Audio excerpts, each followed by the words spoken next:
Alright, with that, let's begin the first exercise. Now, this first exercise is going to focus, obviously, on persistent objects. The first step of the exercise, we're going to go into the system, and we're going to create a single persistent object class for our main business partner header table, ZSDemo_BP. This will give us a chance to see the process for generating the persistent object, doing our persistent object mapping, and let us see the three classes that get generated for our persistent object. Now next, remember the data relationships that we talked about earlier, that we have the ZSDemoBP, but then it has a one-to-many relationship with the address table, ZSDemo_BP_AD, and this one-to-many relationship is maintained via the ZSDemo_link table. Now I've already generated the persistent objects for these other two tables, ZSDemoBP_AD and ZSDemoLink. They're individual persistent objects. What we want to do is extend the persistent object that got generated in our first step for the business partner header and link in the two other persistent objects in such a way that to the calling program it doesn't have to know anything about how that relationship works or that there are actually three persistent objects. We want to make it so that a calling program can just ask for the header, the business partner header persistent object, and it will automatically return all the associated data from the address and the link tables as well. So we'll bury that extra query logic, we'll use the query object services, we'll bury that inside our main persistent object. And then finally, we'll run a little test program. At this point, it's just a basic little unit test. We don't have a user interface or a service to test this larger application. We want to just be able to pass in a single record and get back a few of the details from the database from that record just to make sure that the persistent object that we've built up to this point is working okay. Alright, so let's start the exercise. I've gone ahead and logged into the system that we're going to be using for all the workshop exercises. And I'll go ahead to SE80. Now I'm going to create all of my objects local private, but there is a package out here, ZCD251, that's got, this is where the database tables exist and where some of the sample code that we'll be copying from on some of the exercises already exists, plus all the finished exercises, just in case I get stuck. But like I said, we're going to create everything local private. Now before I do start, I want to show you some of my workbench settings. Because if you try to recreate any of these samples on your own, if your settings differ from mine, the screens, particularly in the class builder, could look very different. I just want to let you know what settings I'm using. So first of all, in the Workbench General tab, you have your different browser selections, so different perspectives that you can set in the ABAP Workbench. We'll spend most of our time working in the repository browser, but if you see something I have here in my list that you don't have, it's probably you could just activate it from here.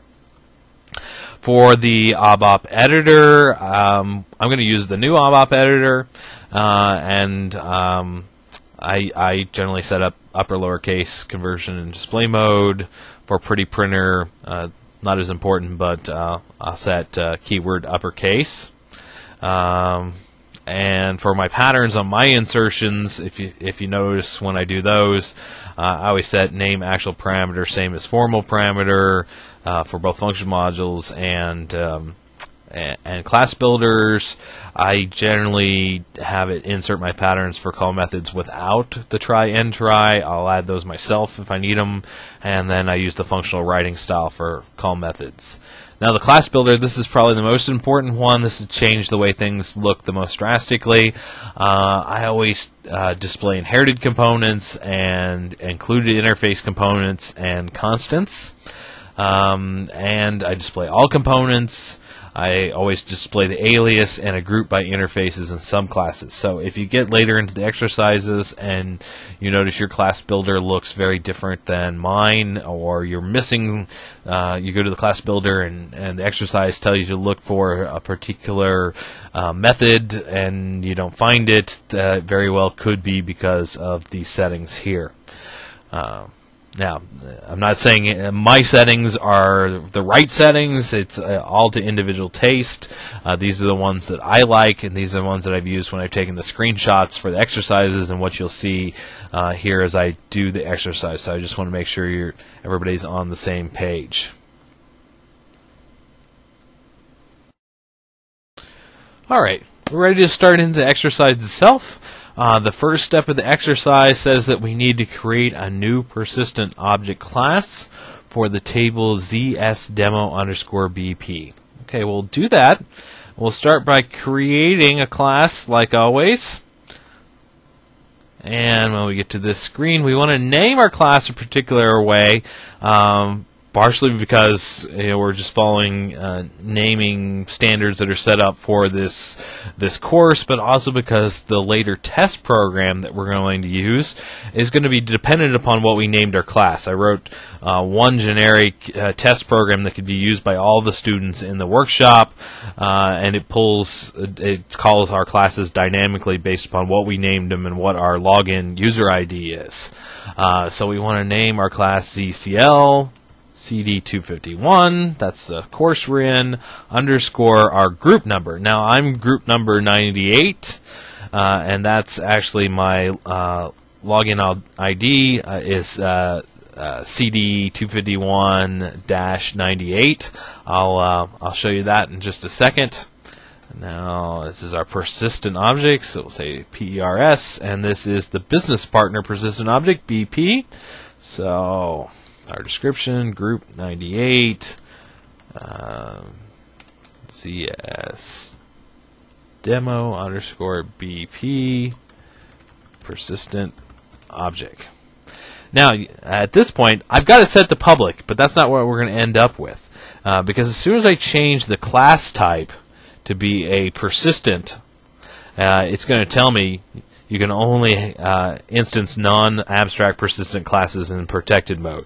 It's basically saying, okay, I'm going to change your instantiation to protected. This is also going to tell the workbench other special things about this class. You'll see some of the capabilities it's going to give us in just a second. So I'll save that. Notice we'll put everything into $temp, local objects, and you can see the person responsible. That's my user ID CD251-98. That's why we're following that naming standard with the object itself, so it can associate the test program can associate our user ID with our program. So you can kind of see the status down here at the bottom. It went by pretty fast, but it was generating some other objects, and we can already start to see those here.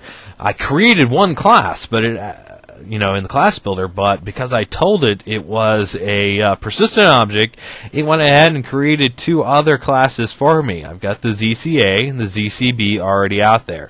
For now, we don't really have to worry about those two other classes. We want to do our design of our persistent object working in our ZCL class. And later, when we come back to use the persistent object, you'll see how those other two classes come into play. But for now, we've got basic functionality, but we don't have any attributes yet. And that's because we haven't told it what class we want to really model against just yet. To do that, notice this extra little button up here, this persistence, the persistence mapper button. That's what we press when we tell it we're ready to do our persistent mapping, to say what underlying database table we want to persist against and which fields in that table we want to expose. So we'll go ahead and press that button to start up the persistent mapper, and the first thing it asks is okay, what table do you want this to be a persistent object for? So we're going to say our ZS demo BP. That's our business partner header. When we do that, it pulls in at the bottom of the screen all the fields that are exposed in our database table.